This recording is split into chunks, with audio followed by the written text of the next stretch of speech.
Halo guys, kembali lagi bersama gue Nandi. Pada video kali ini, gue akan membahas salah satu film seru yang berjudul Endless Loop 2018.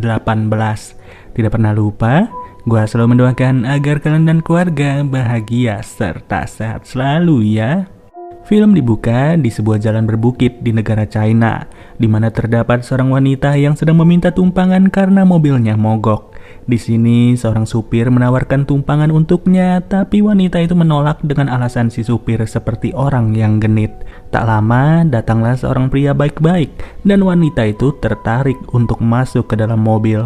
Namun siapa sangka ia salah mengambil keputusan, di mana pria tersebut adalah seorang psikopat. Semua itu dibuktikan dengan apa yang ditemukan oleh si wanita di dalam mobil, dan film pun dimulai.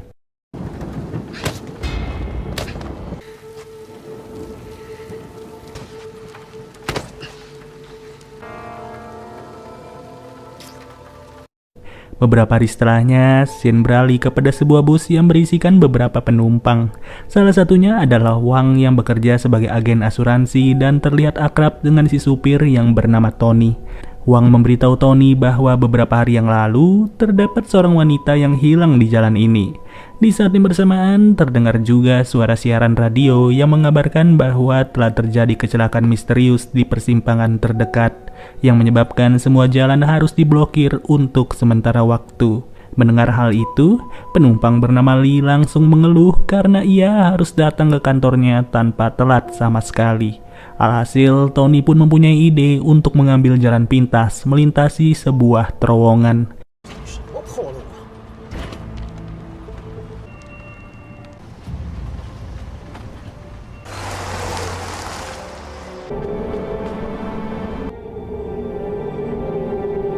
Yang tak disangka, di dalam terowongan itu mereka menemui seorang pria. Pria tersebut memaksa supir bus untuk berhenti serta membuat semua penumpang ketakutan dengan apa yang pria itu lakukan di tengah terowongan. Dan ternyata pria tersebut hanya ingin menumpang ke dalam bis. Namun Lee yang sedang membaca koran pun sadar bahwa pria tersebut adalah seorang buronan. Jadinya ia sengaja menyiapkan sebuah pisau sebagai bentuk jaga-jaga apabila terjadi sesuatu. Di sisi lain, terdapat juga dua orang penumpang wanita yang bernama Sarah dan Jing, beserta dua saudara kembar bernama Park dan juga Fang. Anehnya, sudah 30 menit mereka berada di dalam terowongan itu, busnya Tony masih saja berada di dalam terowongan serta berjalan terus. Yang normalnya, terowongan tersebut akan selesai dalam hitungan 10 menit perjalanan. 作为一名职业保险业务员，我必须提醒你。 那已经是国内最长的隧道了，可现在，难道是隧道扩建了？而且你，就算是扩建，对，现在就掉头，保险最重要。 Jelas, keanehan itu pun langsung membuat Tony merasa curiga bahwa ada sesuatu yang tidak beres. Maka dari itulah sang supir beserta para penumpang pun setuju untuk memutar balik agar bisa kembali ke pintu awal. Hanya saja hal janggal kembali terasa setelah 1 jam lamanya mereka tak kunjung keluar dari terowongan itu. Kecepatan penuh sudah diberi oleh Tony, tapi ujung-ujungnya bus yang ia kendarai selalu berada di jalan yang sama. Merasa tak karuan, Tony pun memutuskan untuk berhenti. Para penumpang turut memeriksa keadaan di sekitar sambil bertanya-tanya apa yang terjadi sebenarnya. 当初我说改道的事，你们可都同意了啊？谁要花钱买的车票的，那没。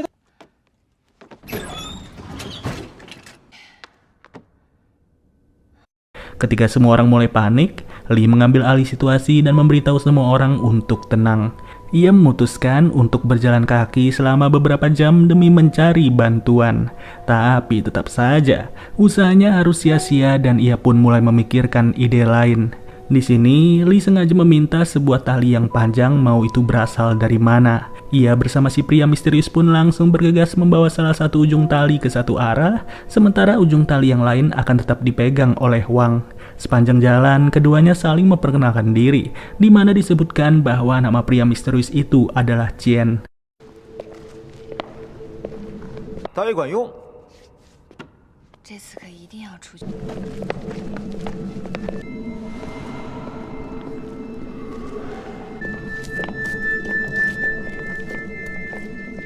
什么情况啊？怎么一点反应都没有啊？ Ya, dari sinilah setelah beberapa saat terowongan pun mulai berkabut. Para penumpang turut melihat dua sosok yang berjalan mendekati mereka. Tapi lagi-lagi, betapa terkejutnya mereka setelah melihat bahwa kedua sosok itu adalah Li dan juga Chen. Aneh memang, bagaimana mungkin kedua orang itu bisa kembali ke titik semula setelah sebelumnya sempat berjalan untuk menjauh. Ditambah Wang yang masih memegang tali pun secara tiba-tiba harus tertarik cukup kuat setelah Chen melakukan penarikan pada ujung tali yang lain. Sontak, atas kondisi inilah supir dan para penumpang sadar kalau mereka sudah terjebak di lingkaran setan yang tak berujung. Mau nggak mau, rasa berjuang pun harus dijalankan secara bersama-sama, mulai dari pembagian makanan secara merata serta melakukan upaya dalam pengambilan keputusan. 咱们从进来到现在也好几个小时了，目前情况同舟共济，互相认识一下。我是个隧道工程师。行了，都知道了，我就不用介绍了。大家好，我叫马文，职业保险业务员。我是吴瑜，唐新宇，小西，这是我哥哥周周。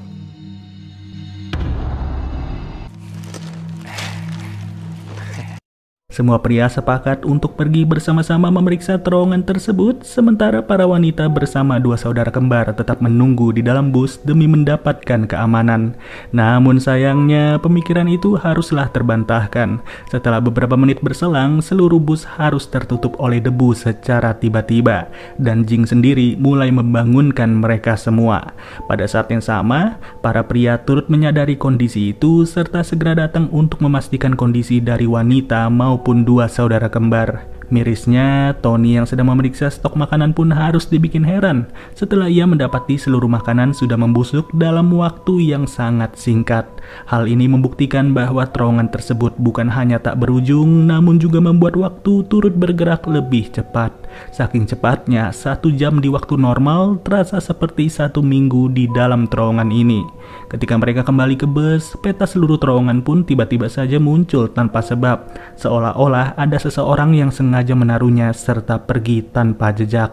Lantas, dengan segera Li menganalisis tempat tersebut yang siapa sangka lampu di terowongan secara mendadak mulai meredup. Dan anehnya, Li tidak lagi berada bersama mereka alias menghilang begitu saja. Dengan kondisi yang semakin tak karuan, mereka juga melihat jejak berdarah yang berbekas di sekitar mereka.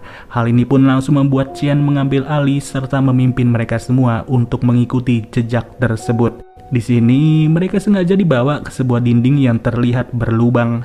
Dan benar saja, setelah dihancurkan, mereka pun menemukan sebuah ruangan aneh yang memiliki banyak gambar.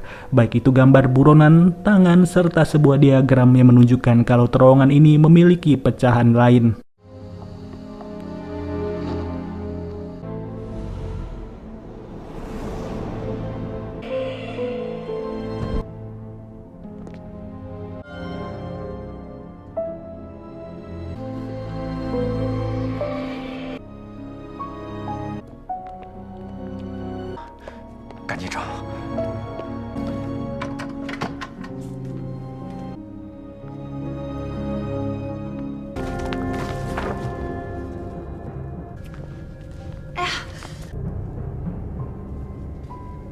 Atas penemuan tersebut, Chen langsung menyimpulkan bahwa untuk melarikan diri, mereka harus menyeberangi sebuah terowongan sebisa mungkin. Dia juga berasumsi bahwa ruang rahasia ini akan menjadi jalan masuk yang mengarah ke terowongan lain. Alhasil, semua orang terus berusaha memeriksa berbagai benda di sekitar demi mendapatkan petunjuk. Yang tak lama, dengan merobek sebuah kalender yang berada di dinding, sebuah pintu kayu pun tiba-tiba terlihat. Anehnya, baru saja masuk ke ruangan itu, mereka sudah disambut dengan sebuah TV yang menampilkan seorang wanita sedang terperangkap di dalam goa kecil. Tak hanya di situ, saat memasuki terowongan kedua, mereka kembali bertemu dengan bis yang terparkir persis di titik semula. Bahkan terlihat juga kalau bus tersebut sudah dibaluti dengan kawat berduri. Di dalamnya, mereka menemukan sekotak mie instan yang tidak jelas berasal dari mana. Tapi penemuan itu pun langsung membuat mereka terpecah belah setelah Tony mulai merasa sangat serakah. Ia turut menemukan sebuah pistol di salah satu kursi serta mengancam para penumpang untuk memberi semua makanan kepadanya. Dan karena waktu yang bergerak dengan kecepatan tinggi, mereka semua pun langsung merasa lapar dalam seketika.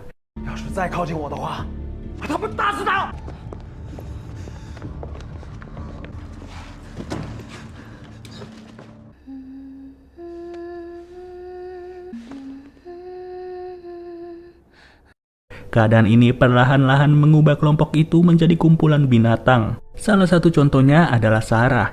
Ia tak sanggup lagi serta langsung bergegas pergi ke Tony untuk menawarkan kesepakatan kepadanya. Sarah rela untuk dijamah secara bebas asalkan ia bisa mendapat 1 bungkus mie instan sebagai gantinya. Dari situ, Wang sangat sadar bahwa Tony sedang berolahraga.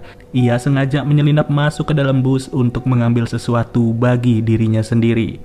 Tapi sayang, Tony sadar akan hal tersebut dan Wang langsung dihajar sampai babak belur.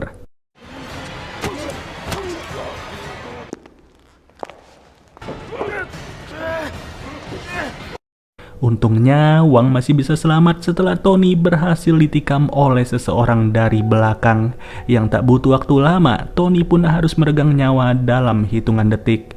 Meskipun demikian, Wang benar-benar tidak peduli sama sekali. Saking tidak pedulinya, saat mengambil makanan miliknya, Wang tidak sengaja melihat sebuah lubang tepat di bawah kolong bus, di mana setelah dicari tahu lebih dalam, ternyata lubang itu mengarah ke suatu ruangan misterius. Di ruangan itu juga terdapat beberapa gambar aneh serta beberapa puzzle tubuh yang sudah berantakan.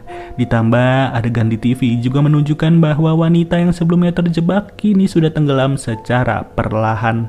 Mengabaikan hal tersebut, mereka pun segera mencari jalan keluar. Dan dengan merobek kalender yang sama, mereka akhirnya tiba di terowongan ketiga. Tapi mengejutkannya, terowongan ini jauh lebih basah serta lebih gelap, yang lagi-lagi bus mereka juga terdapat di dalamnya. Namun kali ini bus itu sudah dikuasai oleh para tikus beserta ular.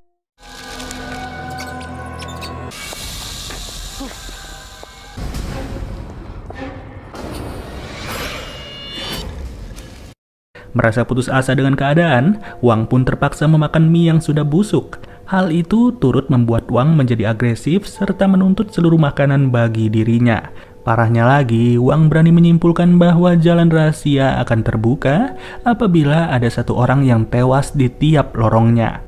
Beruntung, peluru yang menyasar ke arah Chen pun hanya mengenai bahunya dan ia masih bisa selamat meski harus menahan sakit. Setelah gagal menewaskan Chen, Wang langsung membawa si saudara kembar ke ruangan tadi. Ia menghantam Park terus-menerus hingga muncul perlawanan dari Fang. Tapi naas, Fang harus tertembak berkali-kali serta tidak lagi bisa diselamatkan. Nggak cukup sampai di situ, Wang yang semakin brutal turut mencekik Sarah sekuat tenaga. Hanya saja untuk kali ini usahanya harus terhenti setelah seseorang kembali menikam ia dari belakang. Hal tersebut pun membuat mereka yang tersisa berhasil pergi ke terowongan keempat, tapi kali ini terowongan itu benar-benar terlihat seperti ruangan penyiksa. Pada momen tersebut juga, Jing yang hamil besar pun bergegas melahirkan. Sementara itu, Chen dan Sarah mulai bergegas menuju bus untuk memeriksa kondisi. Namun secara tiba-tiba, Sarah mulai mengalami halusinasi.